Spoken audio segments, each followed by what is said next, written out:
এই মহাবিশ্বটা কতটা বিশাল একবার ভেবে দেখেছ?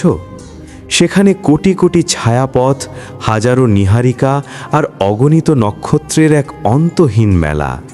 চাইলে তো সেই শূন্যতার যে কোনো এক কোণে নিজের দীর্ঘশ্বাসগুলো উড়িয়ে দেওয়া যেত।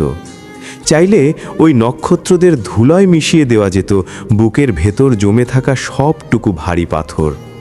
তবুও সেই বোকা কিশোরীটি ঠিক এই মহাবিশ্বের এত এত জায়গা থাকতেও আমার এই নগণ্য হৃদয়টাকেই নির্বাচন করল তার যাবতীয় দুঃখ রাখার উপযুক্ত স্থান হিসাবে। শহর জুড়ে কত ঝলমলে আলো, কত কোলাহল, কত নিরাপদ আশ্রয়ের হাতছানি ছিল, অথচ সে কিনা এক চিলতে প্রশান্তির খোঁজে বেছে নিল আমার এই ক্ষতবিক্ষত হৃৎপিণ্ডকে। হয়তো সে জানত পৃথিবীর আর কোথাও তার কান্নার শব্দগুলো সুর হয়ে বাজবে না।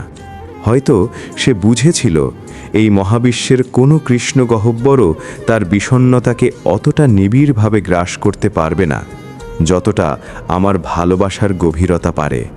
সে কি আসলেই বোকা, নাকি সে ভীষণ চালাক?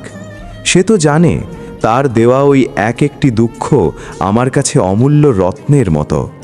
সে জানে তার চোখের ওই এক ফোঁটা জল যখন আমার মনের উঠোনে পড়ে, তখন সেখানে হাজারটা কবিতার জন্ম হয়। তার এই অযৌক্তিক জেদ, এই ভুল জায়গায় দুঃখ জমানোর অভ্যাসটাই যেন আমার বেঁচে থাকার নতুন এক মানে তৈরি করে দিল। সবাই যখন আনন্দ ভাগ করে নেওয়ার জন্য কাউকে খোঁজে, তখন সে তার অন্ধকারগুলোকে আমার সাথে ভাগ করে নেওয়ার ভরসা পায়। এর চেয়ে বড় সার্থকতা আর কি হতে পারে? মহাবিশ্ব হয়তো তাকে কিছুই দিতে পারত না, কিন্তু আমার এই ক্ষুদ্র হৃদয়ে তার প্রতিটি হাহাকার পরম মমতায় চিরস্থায়ী এক ঠিকানা খুঁজে পেয়েছে।